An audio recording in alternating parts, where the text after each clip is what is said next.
Actualmente existen 3 rascacielos de más de 600 metros en todo el mundo. Son la asombrosa representación del afán ilimitado del hombre por conquistar el cielo.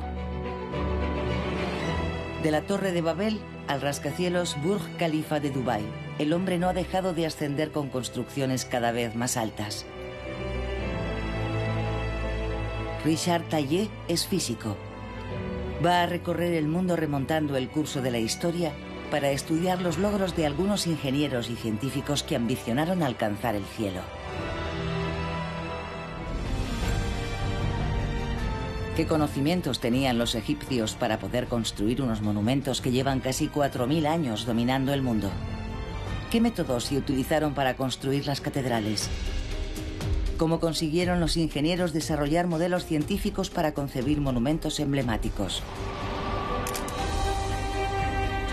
Richard Taillé emprende un viaje vertical siguiendo el rastro de los conquistadores de las alturas para comprender cómo, a lo largo de los años, los hombres han podido primero desafiar y luego dominar las leyes de la física para construir cada vez más alto. Construir cada vez más alto.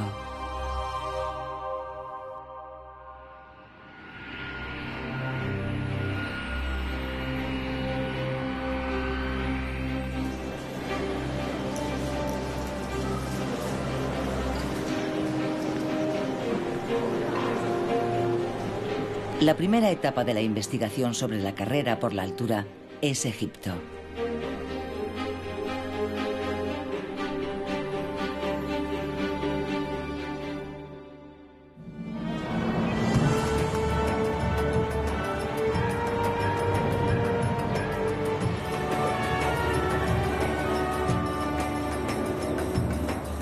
A las puertas del Cairo, en la meseta de Giza, se alzan las pirámides.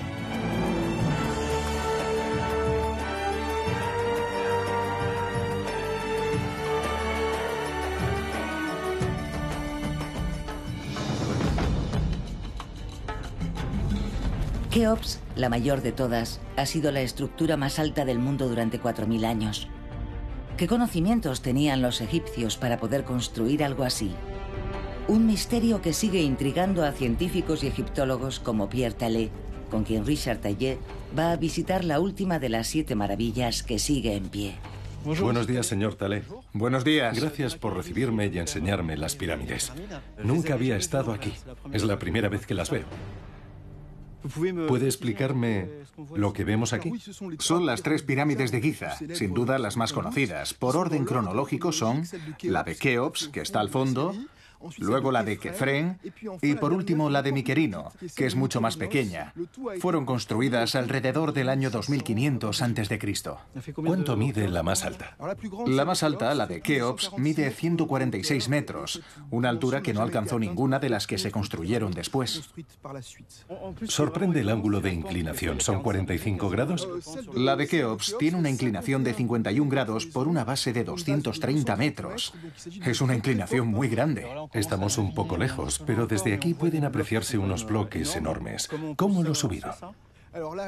En la construcción concreta de las pirámides, los arqueólogos han propuesto diferentes modelos de rampa para transportar los bloques. En cualquier caso, son rampas usadas con trineos. Y se utiliza un plano inclinado para levantar cada bloque. Hablamos de bloques muy pesados, de unas 2 toneladas. ¿Sí? Se estima que en el caso de Keops fueron necesarios unos 2.300.000 bloques para construirla. ¿Nos acercamos para verlo mejor? Por supuesto.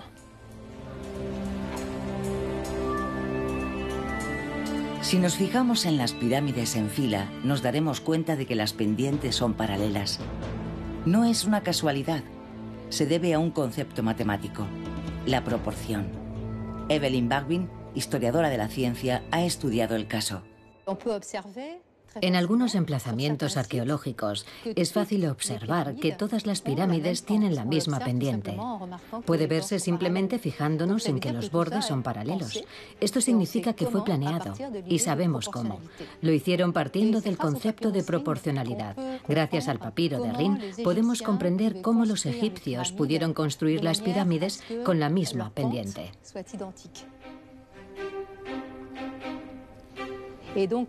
Sabemos que los egipcios conocían el concepto de proporción. Utilizaban un triángulo pequeño semejante a los 3 triángulos de la pirámide para determinar la distancia a la que colocar la siguiente piedra. Dichos triángulos son semejantes. Hay una similitud entre ellos. Y precisamente esa similitud aparece en todos los problemas de pendiente de pirámide en el papiro de Rim.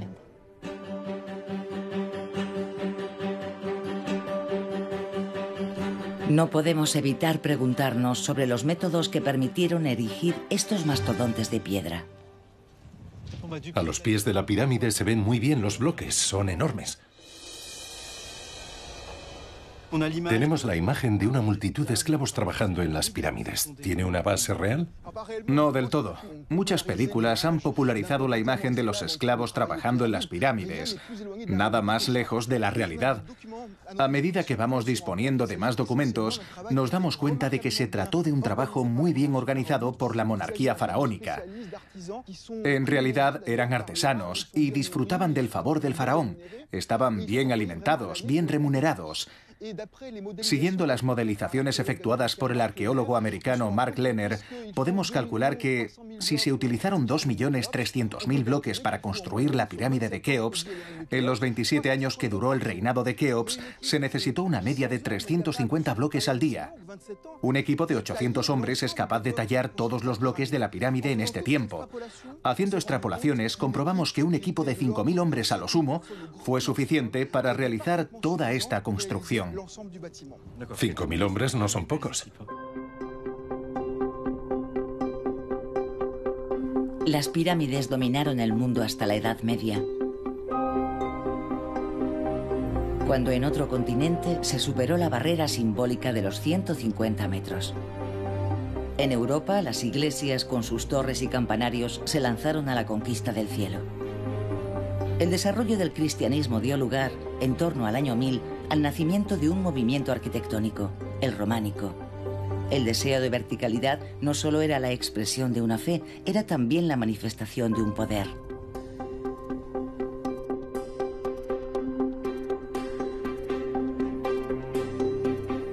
La aparición del estilo gótico, con sus bóvedas de crucería, favoreció la carrera hacia el cielo.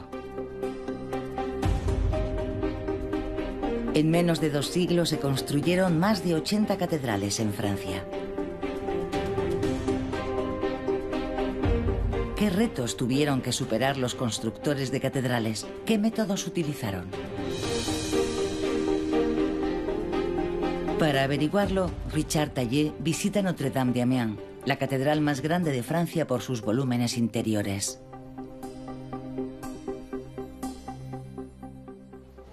Buenos días, soy Richard. Arnaud, encantado. Usted es medievalista, historiador, ingeniero. Así es. No sé si después de tantos años sigue tan maravillado como lo estoy yo. Sí, siempre descubres algo nuevo al echar un vistazo en cualquier sitio. ¿Sí? ¿Algún detalle que se te había pasado?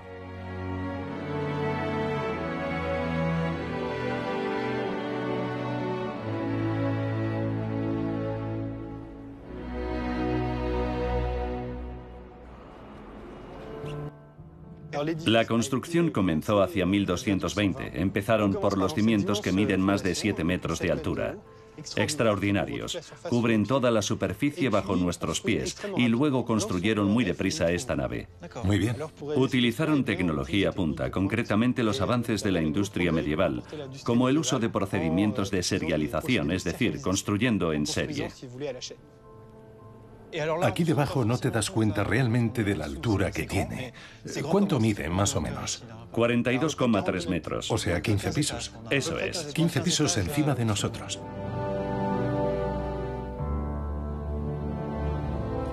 Notre Dame de Amiens fue un proyecto ambicioso, sin igual en aquella época. Richard Taillé tiene muchas preguntas.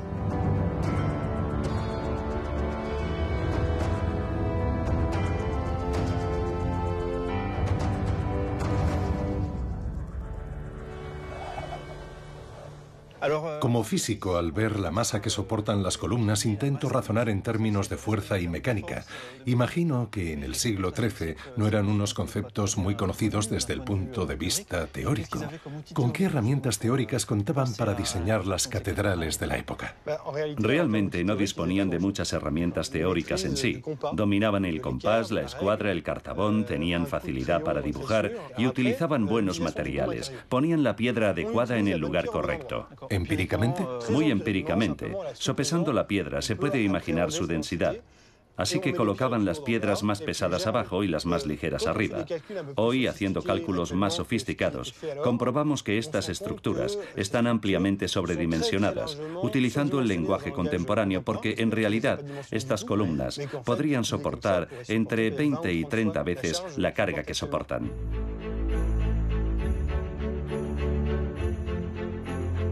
Pocas o ninguna herramienta teórica. En cuanto a las herramientas, utilizaron la cuerda plomada o la cuerda de 12 nudos, utensilios de una sorprendente sencillez en comparación con la magnitud y la complejidad de estas naves de piedra. Bueno, vamos a probar una de esas herramientas rudimentarias. Vamos a hacer un ángulo recto con la cuerda de 12 nudos. 12 nudos. Vamos a hacer un triángulo con un lado de 3 unidades. 1, 2, 3. Otro con 4 unidades. 1, 2, 3, 4. Ya está. Ahora, si hacemos geometría en una hoja de papel, un triángulo con estas proporciones es rectángulo aquí. Es el teorema de Pitágoras, aunque los constructores medievales lo ignoraban. Sin embargo, sabían que si un triángulo tiene un lado de 3, otro de 4 y el tercero de 5 es un rectángulo. Tenemos un triángulo rectángulo. También puede servir para comprobar la horizontalidad. Para ello utilizamos un triángulo rectángulo de madera. Si la vertical está alineada con este lado, significa que el lado de abajo es horizontal. Así es. Vamos a probar. Estoy un poco abrumado. Es la primera vez que utilizo una herramienta medieval. Lo pongo en la superficie que vamos a comprobar y es bastante horizontal. Es extraordinario. He comprobado la horizontalidad de esta parte de la catedral. Hay que felicitar a los constructores.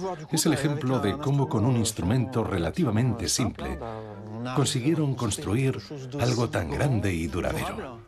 Y que, con un buen mantenimiento, 800 años después permanece casi intacta. Pero no todas las catedrales han corrido la misma suerte. No lejos de allí, la Catedral de San Pedro de Beauvais ha conocido una agitada historia.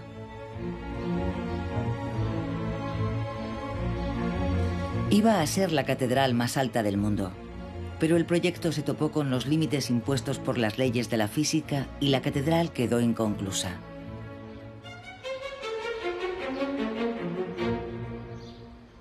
Su conservador, Jean-Lucien Guénoux, cuida de ella. Hemos entrado a la catedral por la que iba a ser la entrada principal si se hubiese construido la nave. Fíjese en la amplitud. Enfrente está el coro con su arquitectura gótica. El obispo de Beauvais decidió reconstruir la catedral en 1225. Quería que fuese magnífica, la catedral más alta y la más grande de toda la cristiandad. Tenemos una altura de 48 metros y medio. Es la bóveda más alta jamás construida.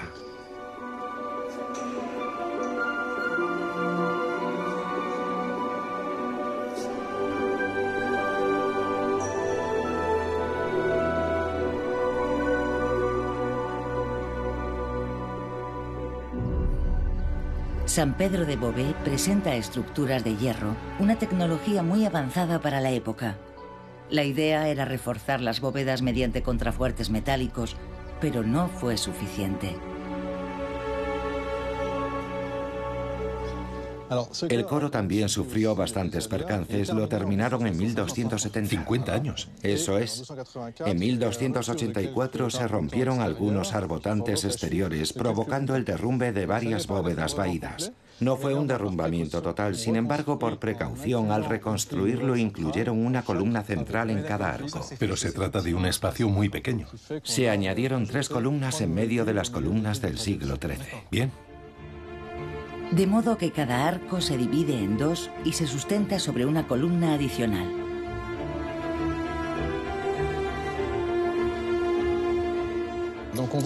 Vamos a subir a la parte alta para ver de cerca los contrafuertes. Ah, sí, las escaleras son recientes. Ya estamos. Ah, sí. Desde aquí tenemos una visión muy buena de la arquitectura del siglo XIII de la catedral. También podemos apreciar las diferencias entre la estructura original del siglo XIII y la reconstrucción del XIV. Aquí vemos un pilar de contrafuerte de arbotante que es muy afilado y ofrece una gran resistencia aerodinámica.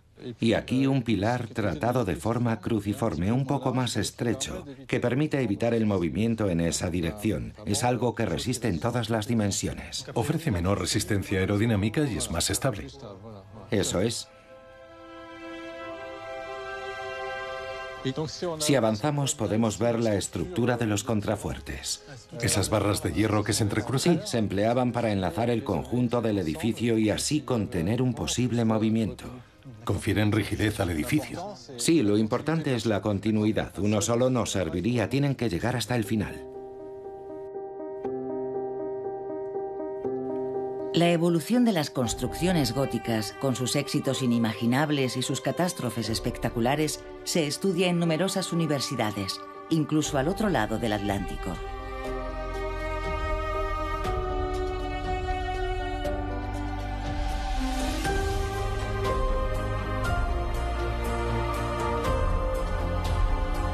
Richard Taillé ha viajado a Nueva York, en donde ha quedado con unos científicos de la Universidad de Columbia que están estudiando con herramientas científicas modernas las catedrales francesas. Las han catalogado todas.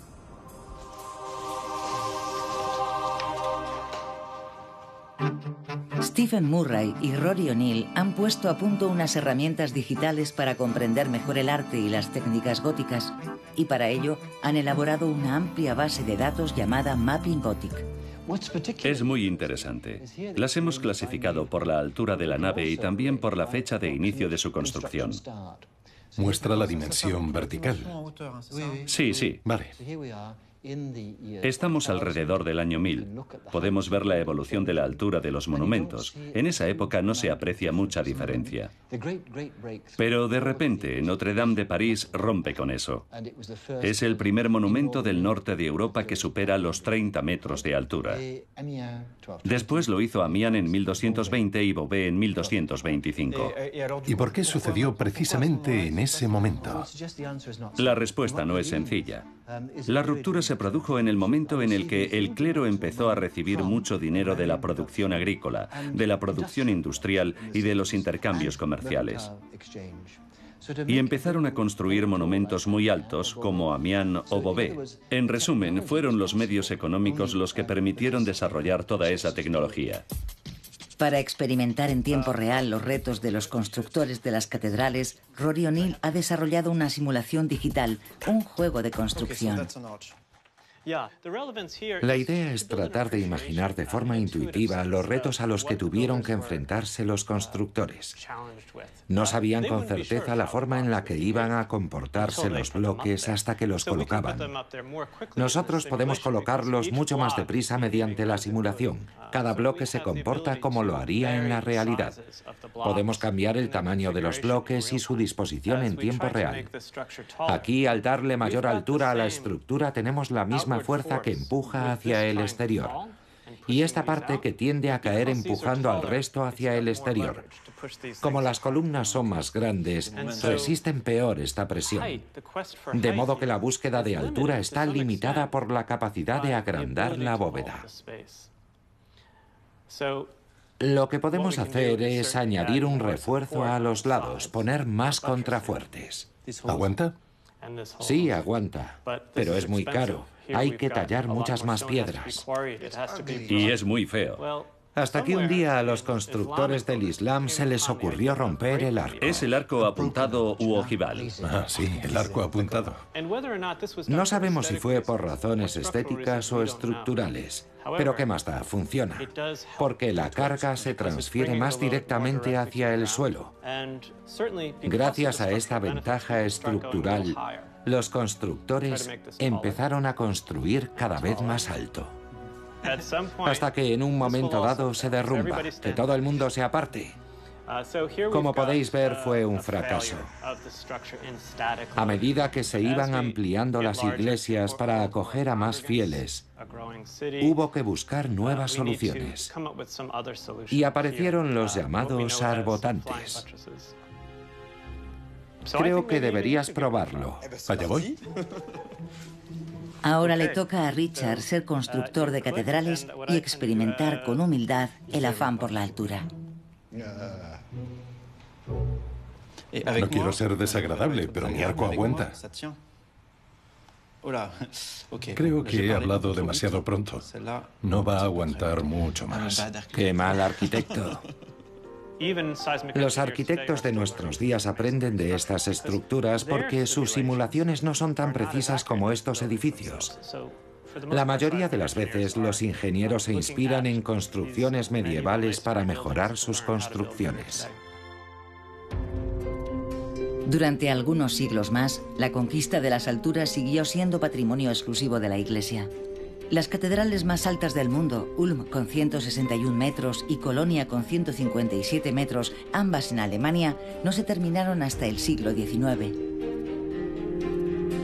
Cuando comenzó la Revolución Industrial, la idea de superioridad técnica superó a la simple voluntad religiosa y dio un nuevo impulso a esta conquista. Los ingenieros de la época realizaron milagros utilizando los nuevos materiales. La siderurgia conoció un desarrollo fulgurante. El hierro primero y el acero después se impusieron como los metales reyes de la construcción. Muy pronto aparecieron los primeros rascacielos gracias a un episodio trágico.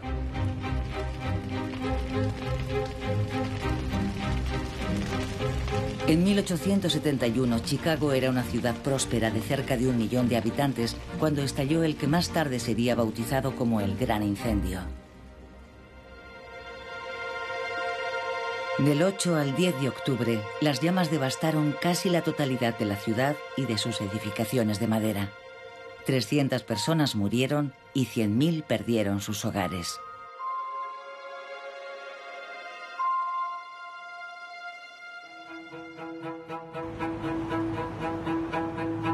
Por dramático que fuera, el episodio supuso para Chicago la oportunidad de realizar una auténtica revolución tecnológica.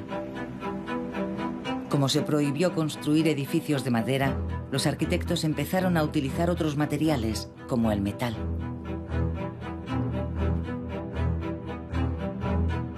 Así emergió del suelo el primer inmueble considerado como un rascacielos, el Home Insurance Building, del arquitecto William LeBaron-Gini, quien afirmaba que su ambición era construir a una altura que compitiera con la Torre de Babel.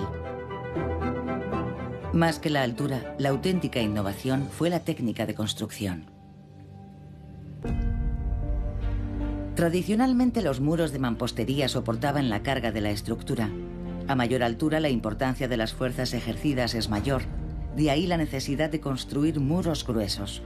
Un edificio de 16 pisos construido en Chicago, por ejemplo, tiene unas paredes de 1,80 m de grosor en la base. Al utilizar estructuras metálicas, las paredes perdieron grosor y los edificios ganaron altura. La mampostería tradicional se sustituyó por un esqueleto de vigas de metal articulado mediante remaches que soportaba el peso del inmueble y permitía aligerar el conjunto de la estructura.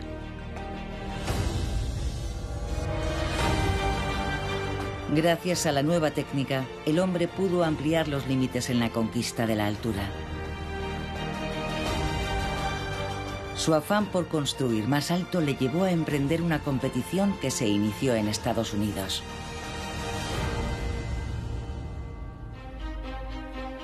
Pero nada de eso habría sido posible sin un invento crucial: el ascensor. Las investigaciones del ingeniero Elisha Otis hacia 1850 fueron determinantes. Ahí está, el centro de investigación. Para medir hasta qué punto fue revolucionario este invento, Richard Taillé se dirige al centro de investigación de Otis en Connecticut. Piso 28. Va a prestarse a un experimento histórico. Bienvenido. Buenos días, gracias. Richard. Me llamo Rick. Tiene que ponerse un casco. ¿Vale? Y unas gafas protectoras.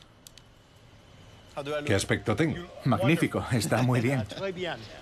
No esperaba encontrar un dispositivo de madera ahí en medio. ¿Qué es eso? ¿Es un ascensor? Es un ascensor de verdad. En 1853, los ascensores se utilizaban para subir mercancías. Si la cuerda se rompía, se dañaba el material. Elisha Otis era un ingeniero que pensó que tenía que haber algún modo de impedir que la plataforma cayera.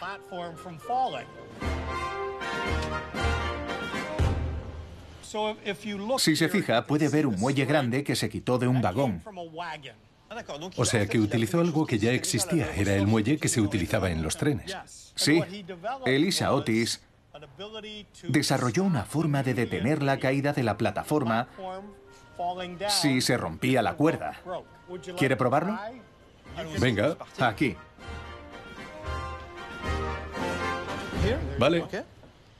Subid la plataforma. El sistema empuja las dos barras hacia el interior. Ya estamos. Cuando digamos corten la cuerda, la tensión se relajará y empujará las dos barras hacia las muescas, bloqueando el sistema y deteniendo la caída. 3, 2, 1. ¡Corten la cuerda! Vaya, lo he notado en las piernas. Exactamente. En 1853, cuando Elisha Otis pidió a sus ayudantes que cortasen la cuerda, la plataforma se paró en seco. Entonces se quitó el sombrero y saludó a los asistentes diciendo: «Sano y salvo, señores». 4 años después de la impactante demostración, unos pasajeros muy tranquilos inauguraron el ascensor que Elisha Otis había instalado en Nueva York. Aunque el ascensor sigue siendo objeto de muchas investigaciones, su creación permitió lanzar la auténtica conquista del cielo. Una dura competición entre la ciencia y el orgullo.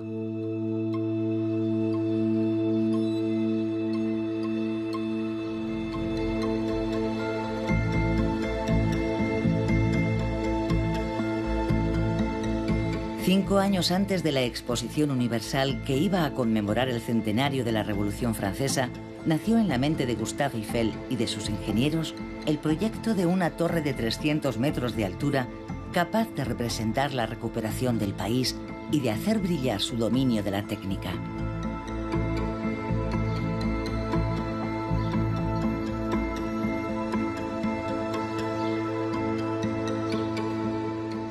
Buenos días, señor Lemoine. Buenos días, Richard. Encantado de conocerle. Es mutuo.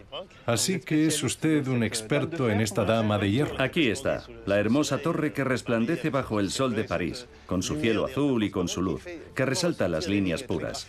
Es tan ligera. Su estructura de 300 metros de altura la convirtió en el edificio más alto del mundo cuando fue construida en 1889.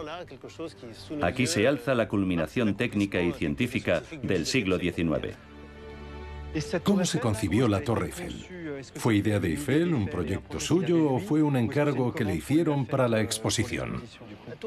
La torre fue una idea de los ingenieros Émile Nouguier y Maurice Coquelin, quienes le propusieron a Eiffel hacer una torre de 300 metros, que era una extrapolación de los pilares de puente que la empresa ya sabía construir. Eiffel supo hacer realidad la propuesta de sus ingenieros. La torre fue la principal atracción de la Exposición Universal de 1889 y el momento culminante de su carrera.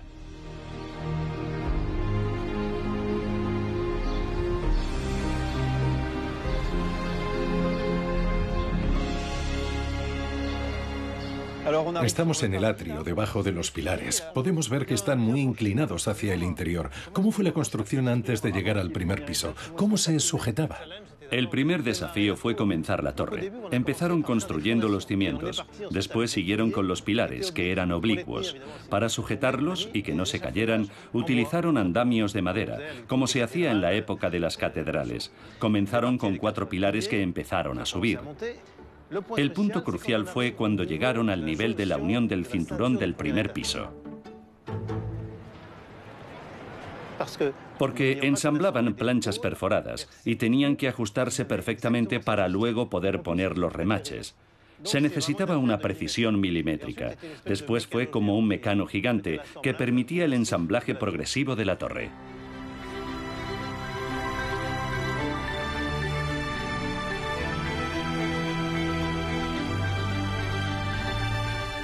En menos de 2 años, la torre estuvo montada en el cielo parisino ante el asombro de todos.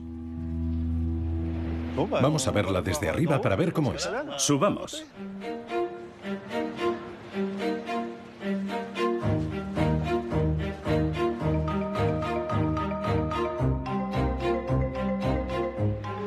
Desde aquí se ve particularmente bien la misma perspectiva sobre un espacio vacío. Estamos entre el segundo y el tercer piso, a casi 250 metros de altura. En la estructura periférica que sujeta la cima de la torre están las vigas enrejadas. Es algo muy ligero. La torre pesa 7.500 toneladas, muy ligera para ser una estructura de 300 metros de altura, pero está diseñada de forma muy precisa para resistir la fuerza del viento, que ejerce una presión de varios cientos de kilos por metro cuadrado y podría derribarla. Por eso le dieron una forma curva, que hace que la fuerza horizontal del viento, combinada con la fuerza vertical del peso de la torre, dé una resultante que está exactamente en el eje de los pilares. No es una forma ideada por la imaginación de un arquitecto, sino que se obtiene de un cálculo matemático. Sí, y eso le confiere a la torre la identidad gráfica, precisamente porque se inspira en la ciencia, en el resultado de unos estudios científicos, y no en las reglas clásicas de composición arquitectónica. De acuerdo. A partir de junio de 1889, los visitantes de la torre pudieron subir a la cima con toda tranquilidad gracias a unos ascensores que eran una auténtica proeza técnica para la época. Vamos, en marcha. Subimos a lo más alto. Del segundo al tercer piso.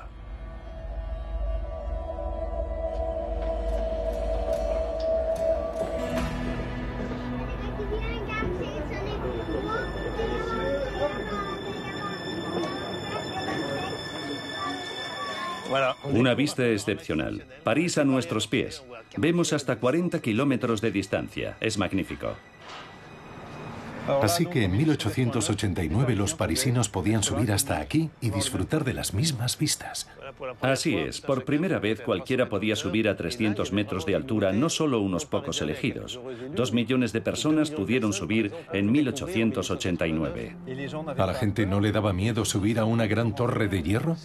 Era algo totalmente nuevo. No tenían la experiencia de la montaña rusa ni nada semejante. Supongo que habría personas con vértigo y subir a la torre era una forma de superarlo. Decirse, me siento totalmente seguro a 300 metros de altura en una plataforma no muy grande, con muy poco metal alrededor. Y creo que va a aguantar porque creo en el progreso. Una idea que compartía el conjunto de ciudadanos en aquella época. Yo me siento seguro en esta plataforma. No tengo miedo a caer.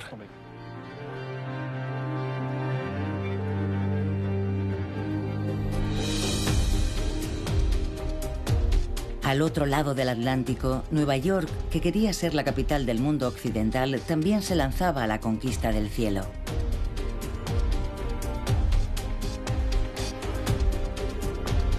El pistoletazo de salida se dio en 1894 con el Manhattan Life Building, que superó los 100 metros, el auténtico primer rascacielos neoyorquino.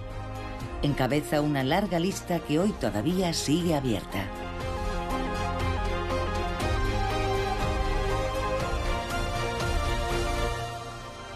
¿Qué pruebas tuvieron que superar los arquitectos para erigir estos edificios? ¿Qué nuevas técnicas utilizaron? Richard Taillé explora Nueva York en compañía de la historiadora Mosette Broderick y se detiene en un icono de la ciudad, el Flatiron Building. Tiene una forma muy poco habitual. Es un triángulo. Se alza en la confluencia entre la elegante Quinta Avenida y Broadway. Recibe el nombre de Flatiron Building por su curiosa forma, como una plancha. Aunque también podrían haberle llamado porción de pastel. Sí. Es como una gran porción de pastel. No debió de ser fácil para los constructores. No. Para los ingenieros fue una pesadilla. El problema fue que los obreros tuvieron que trabajar en un triángulo muy afilado. Se trata de un inmueble con una estructura de acero, una mampostería de tierra cocida resistente al fuego y un revestimiento, con todas las características de un rascacielos, tal y como se entendía en la década de 1880. A partir de principios del siglo XX, cada banco, periódico o compañía de seguros quería su propio rascacielos. Querían que su nombre resplandeciese y que su fama se asentase mediante un símbolo insuperable. Los rascacielos brotaron como setas rivalizando en altura, hasta que apareció uno que iba a dominar el mundo y por mucho tiempo. Estamos en la Quinta Avenida. Ahí está la calle 34 y justo aquí está el Empire State Building. Durante décadas fue el edificio más alto del mundo.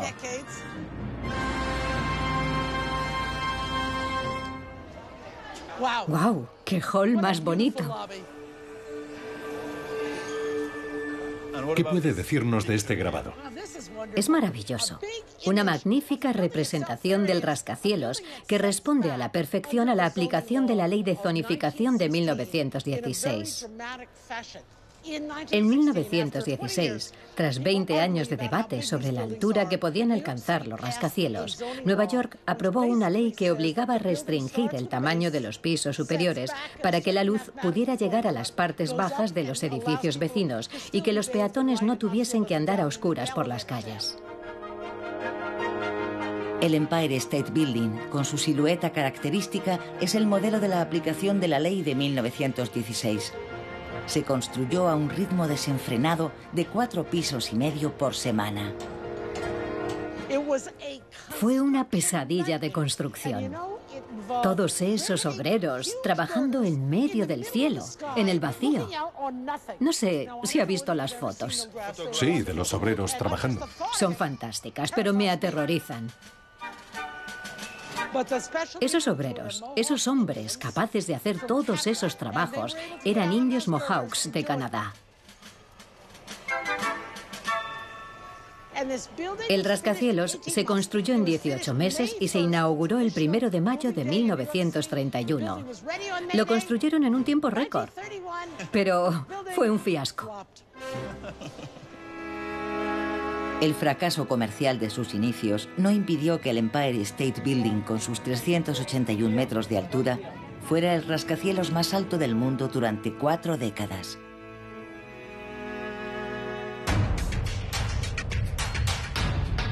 Una de las particularidades del Empire State Building es que está construido principalmente con hormigón, material novedoso en el siglo XIX que poco a poco fue sustituyendo al ladrillo y a la tierra cocida. Permitía alcanzar alturas impensables unos años antes. Hoy en día sigue siendo, junto con el acero, el elemento esencial en la construcción de edificios de gran altura. Al aumentar la altura de un edificio, aumentan las fuerzas a las que se ve sometido. Fuerzas de compresión, de tracción, de flexión, de torsión y de cizallamiento ejercidas por el peso de la estructura sobre sí misma o por el viento. Sometidos a fuerzas violentas, los rascacielos pueden inclinarse hacia un lado, balancearse de delante a atrás, retorcerse sobre sí mismos y al final derrumbarse. Es necesario utilizar materiales capaces de amortiguar dichos movimientos. El hormigón puede soportar fuerzas de compresión importantes, pero su resistencia a las fuerzas de tracción es débil. Y el acero resiste muy bien la tracción y la compresión. Sus características físicas y mecánicas son las mismas en todas las direcciones. Se deforma elásticamente hasta romperse siempre en las mismas condiciones. Así que los constructores comenzaron a incorporar al hormigón unas estructuras metálicas con el fin de proporcionarle solidez en flexión, puesto que la estructura soportaría las fuerzas de tracción. Había nacido el hormigón armado. El hormigón se vierte en unos encofrados que contienen barras de acero con relieves. Estas retienen al hormigón, permitiéndole distribuir eficazmente las fuerzas que soporta. Gracias a los avances en la resistencia del hormigón, a la reducción de materiales y a una ingeniería cada vez más eficaz, la carrera por la altura tomó un nuevo impulso en los años 60.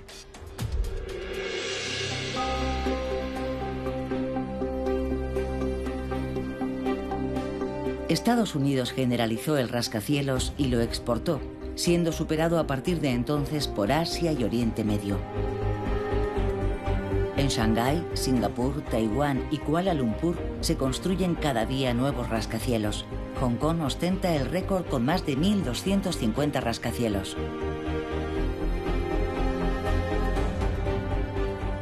Los récords caen constantemente. La proliferación de rascacielos conoce un crecimiento exponencial.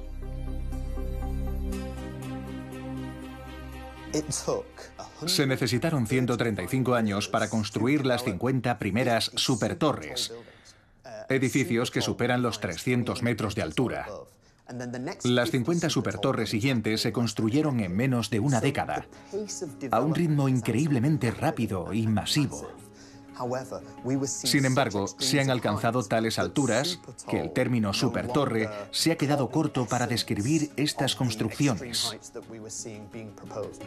Por eso hemos creado el término megatorre para los edificios que superan los 600 metros. En estos momentos hay 3 megatorres terminadas en el mundo.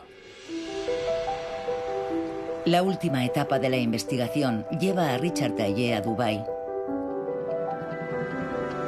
Tiene delante la mayor construcción realizada por el hombre, el Burj Khalifa.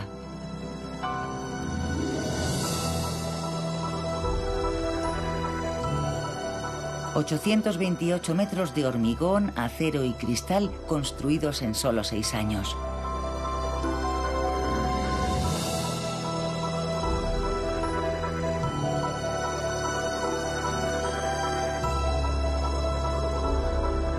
¿Qué modelos científicos han desarrollado los ingenieros para concebir este edificio emblemático, esta torre rodeada de ciencia? Richard Taillé ha conseguido una autorización excepcional para acceder al centro de la torre con el fin de descubrir los secretos que encierra.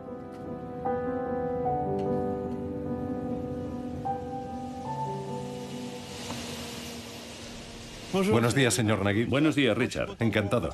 Tengo muchas preguntas para usted. Es evidente que en un edificio tan alto los ascensores desempeñan un papel muy importante. Así es, nuestros ascensores suben hasta los 504 metros. Es el récord del mundo. Una experiencia única a una velocidad de 10 metros por segundo. Por favor, acompáñeme.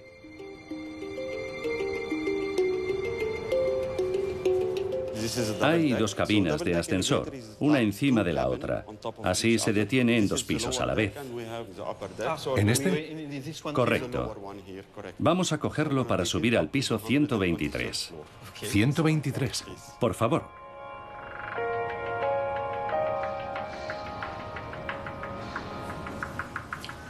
Hay 2 botones. Cierre de puertas. Piso 123. Correcto. Vamos a subir a una velocidad de 10 metros por segundo y a recorrer 442 metros. El viaje durará alrededor de 1 minuto. ¿Vale?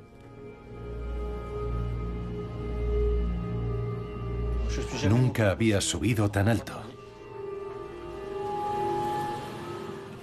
Por favor. En menos de 1 minuto han alcanzado una altura de 460 metros.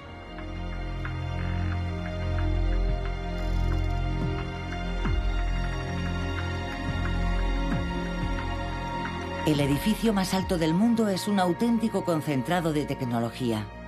Está permanentemente vigilado desde una sala de control subterránea que Richard Taillé está a punto de descubrir.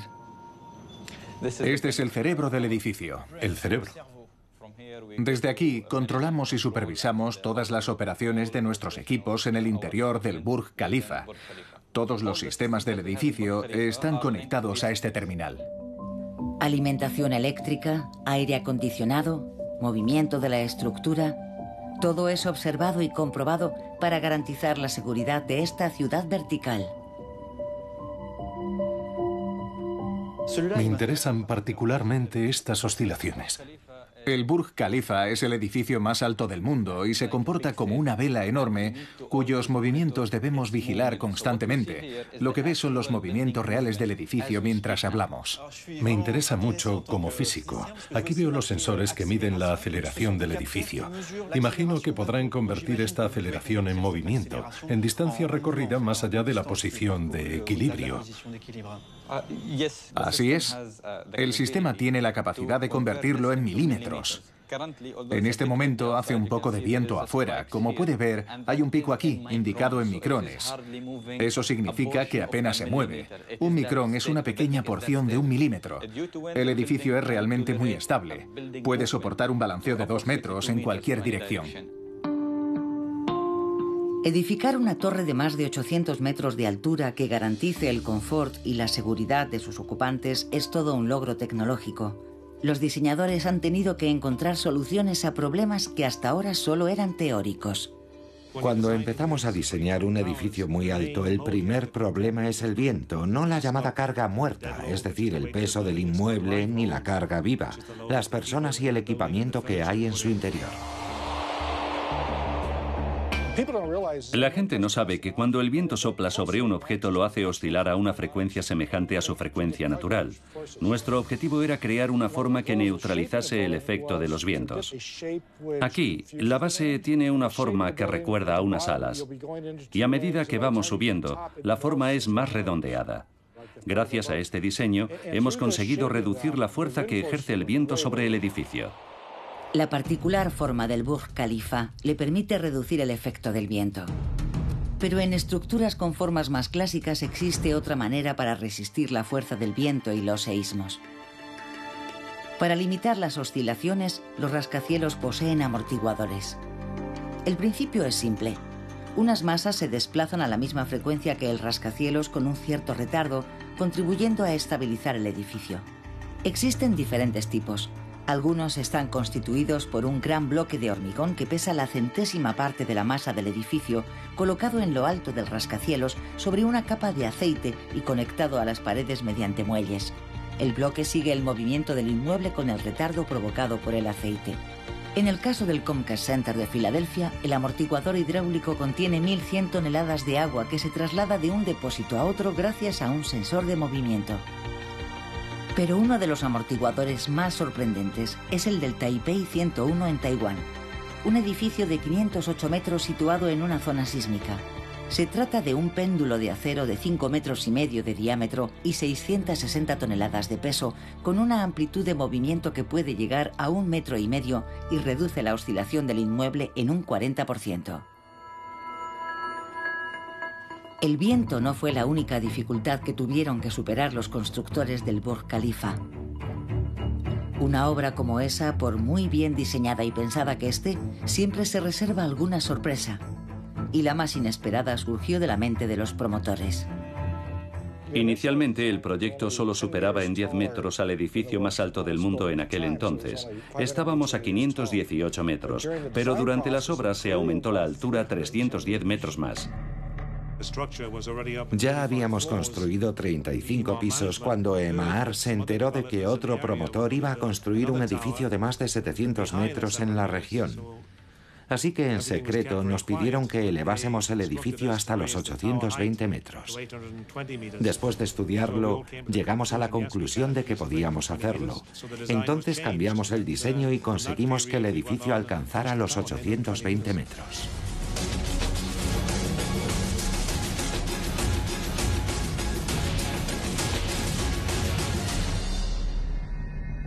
El 4 de enero de 2010, Dubái reveló un secreto celosamente guardado. La altura definitiva del Burj Khalifa era de 828 metros. Y le regaló al mundo el espectáculo de su inauguración. Estábamos muy orgullosos. Era un alivio, como si te quitases un peso enorme de encima. Pensé que por fin había acabado, que ya podía respirar tranquilo.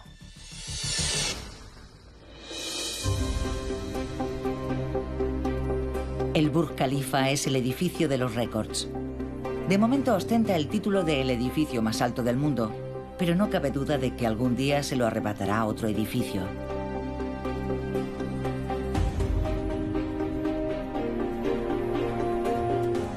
En Jeddah, Arabia Saudita, están construyendo la Kingdom Tower, que culminará a 1 kilómetro de altura. ¿Existen restricciones, límites infranqueables para construir más alto? El único límite en esta búsqueda, al menos hasta que se alcancen alturas casi inimaginables de varios kilómetros, estratosféricas, el único límite es económico. No hay ningún límite tecnológico a la altura. La búsqueda del cada vez más alto revela un fuerte ego y el deseo de llamar la atención. La humanidad tiene un afán constante por acceder al nivel superior, por superar los límites. El deseo de la construcción más alta del mundo es una buena prueba de ello. Cuando escalamos una montaña, queremos ir hasta la cima para ver lo que hay al otro lado. Cuando andamos por la calle, queremos descubrir lo que hay a la vuelta de la esquina. El deseo de construir cada vez más alto es un género de mitología, es cultural. ¿Por qué escalamos montañas? Lo hacemos porque sí. Está en la naturaleza humana. Richard Taillé ha llegado al final de su viaje en el espacio y el tiempo. Su aventura tras los pasos de los conquistadores de las alturas ha terminado. A lo largo de los siglos, la ciencia y la ingeniería han permitido superar fronteras que parecían infranqueables. Ahora, nada parece poder limitar la insaciable sed del hombre de alcanzar el cielo.